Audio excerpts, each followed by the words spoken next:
As of March 16, 2026, the strategic silhouette of the Persian Gulf has been irrevocably altered.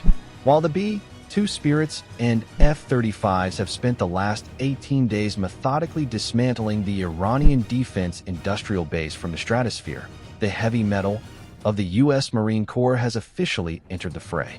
In a move that has sent shockwaves through the remaining command bunkers in Tehran, the USS Tripoli, LHA-7, amphibious-ready group has arrived at full speed, unleashing a swarm of CH-53K King Stallion heavy-lift helicopters and MV-22B Ospreys across the littoral waters of the Gulf. Defense Secretary Pete Hegseth, speaking from the Pentagon earlier today, confirmed that the 31st Marine Expeditionary Unit, MEU, is now fully operational in the theater. This deployment marks the transition from long-range strike to littoral dominance. The objective is no longer just to bomb from above. It is to physically reclaim the strategic choke points that have held the global economy hostage. The Iron Horse of the littoral, the CH-53K Surge. The arrival of the CH-53K King Stallion, the most powerful heavy-lift helicopter in the Western inventory, has fundamentally changed the IRGC's defensive calculus. Unlike the legacy Stallions of the past, the K variant is a digital beast designed specifically for the high-heat, high-stakes environment of the Middle East. With the ability to carry an external load of 27,000 pounds over 110 nautical miles, these aircraft are currently sling-loading armored vehicles and heavy artillery from the decks of the Tripoli directly onto the contested islands of the Strait.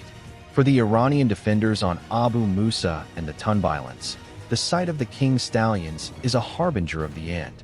These helicopters allow the Marines to bypass mined beaches and fortified coastal defenses entirely.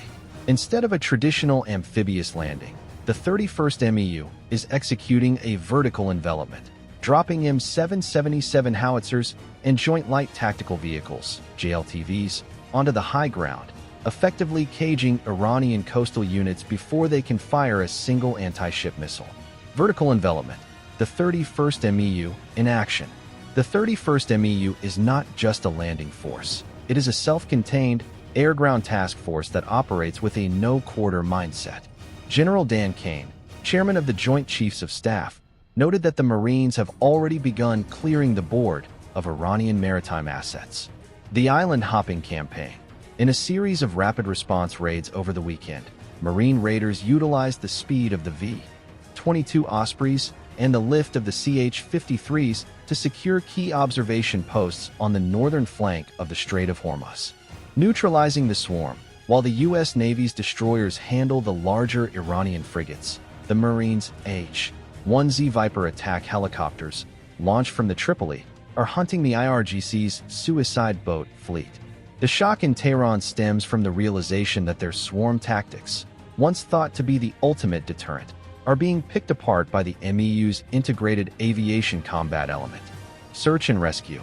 The CH-53 fleet is also serving as a vital lifeline. Following the recent crash of a KC-135 refueling tanker in western Iraq, Marine heavy lift units have been on constant standby to provide the heavy recovery capabilities needed in hostile territory. The kill zone reclaimed.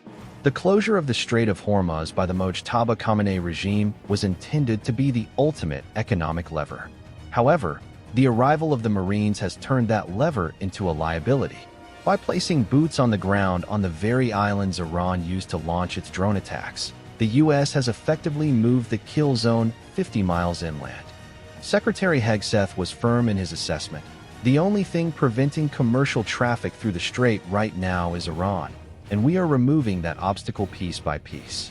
The Marines are the reopening force.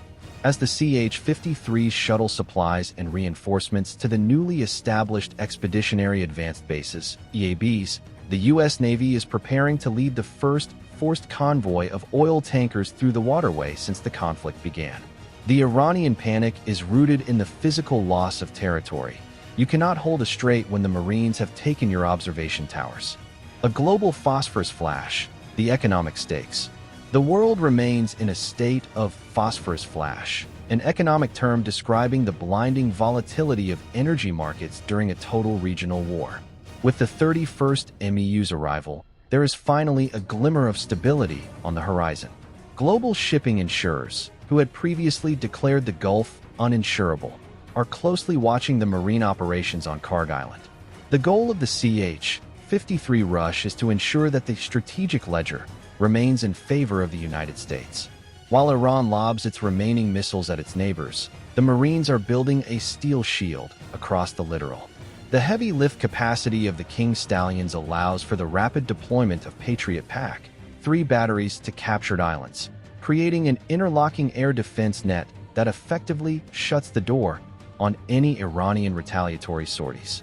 The endgame, maximum pressure meets the shore. The shock in Tehran is not just about the hardware, it's about the speed.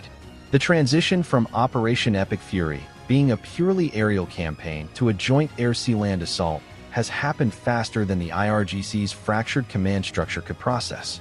With Supreme Leader Ali Khamenei gone and the defense industrial base nearing complete destruction, the arrival of the Marines is the final indicator that the U.S. is not looking for a return to the status quo. As the CH-53 helicopters roar over the blue waters of the Gulf, their rotors kicking up the spray of a new era, the message to the Mojtaba Khamenei regime is absolute. The B-2s took your mountains, the F-35s took your sky, and now, the Marines are taking your shore. There is no longer a place for the axis of resistance to hide. The regional balance of power has fundamentally shifted. Following the degradation of the IRGC's command structure and the neutralization of its air defenses, Tehran's strategic collapse is now a foregone conclusion. The theater has moved beyond localized skirmishes into a full-scale realignment. With the U.S. Navy controlling the Gulf and stealth platforms maintaining absolute air superiority, the Islamic Republic's regional influence has been replaced by an overwhelming American technological and industrial presence. The logistics of this steel bridge represent the final death knell for the regime's hope of a war of attrition. While Tehran's stores of liquid fuel and spare parts evaporate under the relentless gaze of U.S. orbital assets, the American supply chain remains a river of infinite depth. The constant rotation of C-17s ensures that for every Iranian missile fired, 10 American interceptors arrive to replace those spent.